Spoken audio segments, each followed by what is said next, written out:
Good morning, students. In this module, we are going to see about simple interest. This is another application of percentage.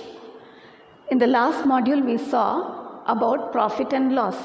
And so, this time we will see about simple interest. This is also related to money transactions. Now, in simple interest, we will see first what are all the factors which are involved. The first thing we are going to see about is principal. What is principal? The amount which you invest or which you borrow from somebody, that amount is called the principal. This is the principal amount, the basic amount or the initial amount which you borrow from someone or which you lend to somebody or which you invest on something, that is called the principal. And the next one we are going to see is the rate of interest. For any amount which you invest, there will be a fixed rate and that will be given in percentage. It is called the rate of interest. And the next one is time. There will be a fixed time for which you will invest the amount or which you will borrow the amount for. So that fixed time is time. And the next one is interest, that is the simple interest, which you will be calculating from the principal, the rate and the time. So that is the interest.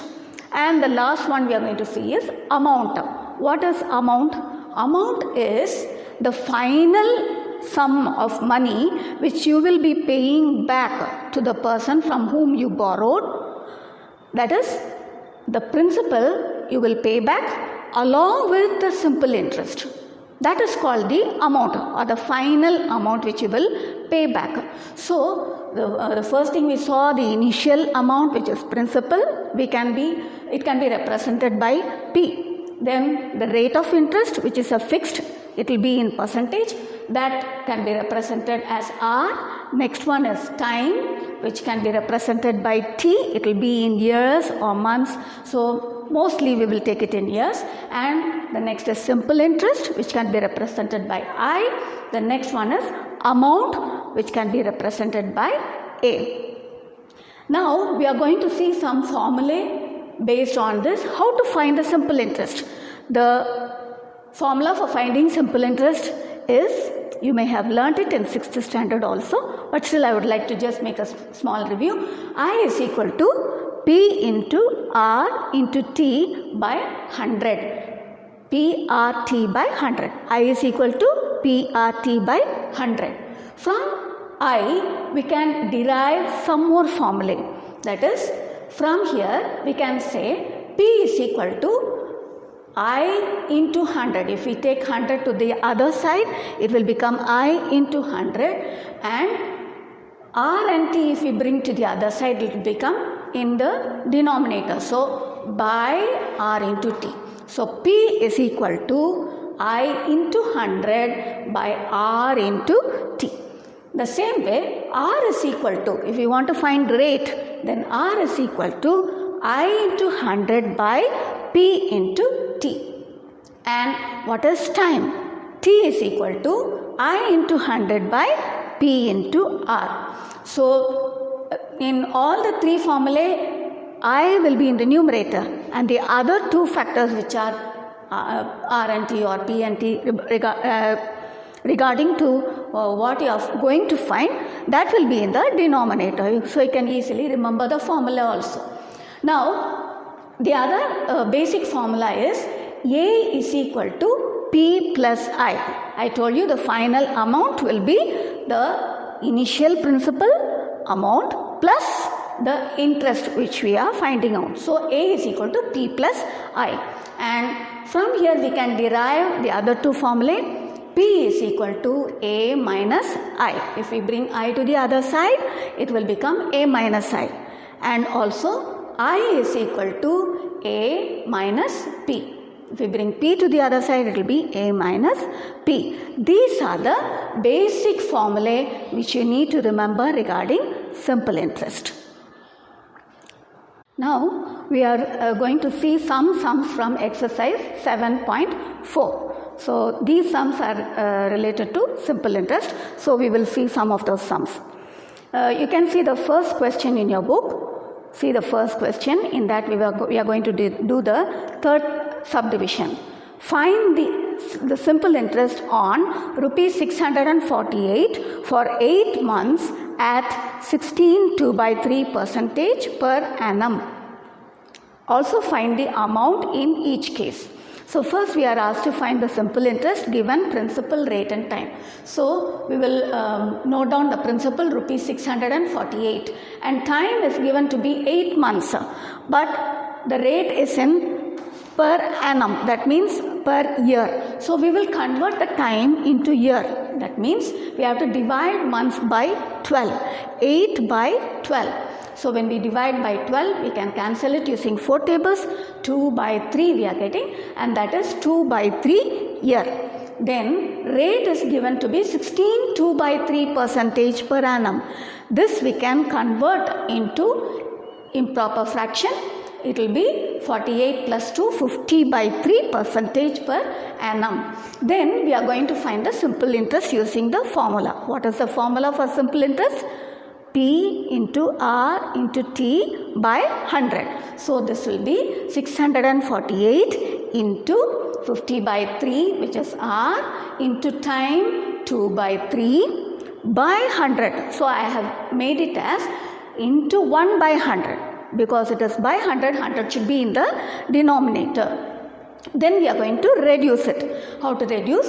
50 goes here, 100 2 times, and then we will use 2 and 2 will cut off. Then using 3 we are going to reduce 648. We will use 3 and cut. This will go 2 and 1 time, 1 carried over, and 18 goes 6 times, 216. Then again 3 we are going to use to cut, 216. It will be 7 times, then 6 goes 2 times, we have 72. So the simple interest we have found to be is rupees 72. Then we carry over to find amount. How to find the amount? We know the formula for finding amount, which is the final amount, is principal plus simple interest, P plus I. So it will be 648 plus, which is the interest which we have found out, that is 72 rupees. So when we add these two, we get rupees 722. So that will be the final answer. The amount is rupees 720. So we have found out both the interest, which is rupees 72, and the amount, which is rupees 720. Now let me do the sixth sum for you. I'll read the sum. Find the time when rupees 6,540 amounts to rupees 8,447.50 at 12.5% per annum. Here we see there are two amounts. The first one is the initial one and the second is the final amount. So we will take the initial to be the principal amount and the next one to be the final amount. So here principal is rupees 6,540 and the final A amount A is equal to rupees 8,447.50. And then we have the rate given to be 12.5% per annum, which we will convert into improper. It is 25/2% per annum. Now first what we will find from here, we don't know interest. So because principal and amount are given, we will find from here simple interest using the formula for interest, which is A minus P. Because we know amount is P plus I, from there we derived the formula I is equal to A minus P. Using that we will find. So that is rupees 8,447.5 minus principal 6540. And we get rupees 1,907.50, which is, we can be written at it can write it as 1,907.5, and this we will convert into fraction. The decimal we will convert into fraction and write it as rupees 19,075 by 10.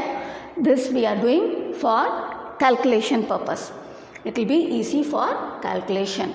Then we are asked to find the time. What is time formula? Time is equal to I into 100 by P into R. So that is equal to I, we have found out to be 19,075 by 10 into 100 by, and here in the denominator we are going to write P into R. So P will be 6,540 and into R will be, the rate is 25 by 2. So 25 will be in the denominator, and because by 2 is the denominator of the denominator, that will go to the numerator.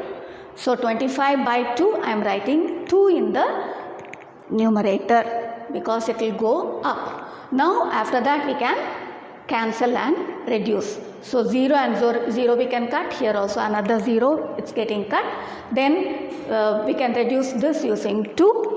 2 will cut here, it will go 3 times, then 5 will go 2 times, 1 carried over, it will go 7 times, 327. Then 25 we are reducing using 5 tables. So this will cut with 5 times, and then here it goes 3 times 15, and then 4 carried over 40, it goes 8 times, then 7 will go 1 time, and then again 3, it goes 25 goes 5 times. So 3,815. After that again we are cancelling using the 5 tables. When we cut using 5 tables, here it goes 7 times 35, then 3 carried over, it goes 31 6 times, then 1 carried over 15, it goes 3 times. So finally we get 763 by 327. Now in order to reduce this to a smaller fraction, we use the HCF method, which is common to both the numbers. Using that we are going to cut. So using HCF we will find HCF for 763 and 327. So for that when we divide 763 by 327, it goes 2 times first, 654, then the remainder is 109. When we divide again with 109, then we get 3 times 327, it is cutting exactly, it is going, therefore we get no remainder. Then we find that the HCF is 109. Now we have to see how many times 327 goes and how many times 763 goes. If we multiply 109 by 3, we get 327, so it goes 3 times. Then we can just think and see also, it goes 7 times. When we multiply 109 by 7, we get 763. So we can cut that 7 times using 109. So we get finally 7 by 3. Now this 7 by 3 we are going to make it into mixed fraction. It will become 3 goes 2 times, then 1 by 3. Then 2 1 by 3 years, that is the time period. Now this 1 by 3 year we are going to convert into months. So how many months are there in a year? There are 12 months. So we will multiply 1 by 3 into 12. When we multiply, 3 goes 12 we cut by 4 times, then it is 4 months. Therefore the final answer is, the time that we are required to find will be 2 years and 4 months. Okay, we will go to the 11th sum now. What sum of money will amount to rupees 2,760 in 3 years at 5% per annum simple interest? What sum of money will amount to rupees 2,760 they are telling. That means we have to find what is the initial amount of money which will become to be the final amount 2,760 in 3 years time with rate of interest 5% per annum. That means the final amount is given. rupees 2760. Time is given to be 3 years and the rate is given to be 5% per annum, and we are asked to find the principal amount, which is the initial amount. We don't know the simple interest also. Neither we do we know the principal nor the simple interest. So we will keep them as P and I as variables. Now first we know the formula P is equal to A minus I. We are going to apply that formula. P is equal to A minus I, and P will be equal to, amount is 2760 minus the I, which is interest. P is equal to 2760 minus I. We will keep the formula as it is. Here this will be one equation. Okay, so we will keep it as an equation. I will name it as equation 1. Then we will go to the other formula which we know, which is I is equal to PRT by 100. There we are going to put the values for R and T. So I is equal to P into rate 5 into time 3 by 100. Now when we reduce with 5 here, 5 cuts 100 by 20 times. Then we get I is equal to 3 by 20 P. Now after this we are going to put this value of I in this equation which we got. Where we are having I in equation 1, we are going to put the value as 3 by 20 P and rewrite that equation. So we get P is equal to 2760 minus 3 by 20 P, because I is 3 by 20 P we have got. Now we have got an equation in P. So from here we can easily get the value of P. We will take 3 by 20 P to the other side, which will become plus. So P plus 3 by 20 P is equal to 2760. Now we have to take the LCM, and so common denominator we get 20, and here 20P plus 3P by 20 is equal to 2760. Now 20 plus 3 is 23, so we get 23P, and I am going to take 20 to the other side now, because it is divided here, it will become multiplied. So we get 2760 into 20. Then from here we can get P as P is equal to 2760 into 20. When we take 23 to the other side, it will become division, because it is multiplied with P here. Here it will become division by 23. Then we can cut off using 23. We will reduce. It goes 1 times, 4 carried over 46 goes 2 times, then again 0. Then when we multiply 120 with 20, then we get rupees 2400. So we have found out the principal amount which they are asking us to find, which is rupees 2400. Thank you.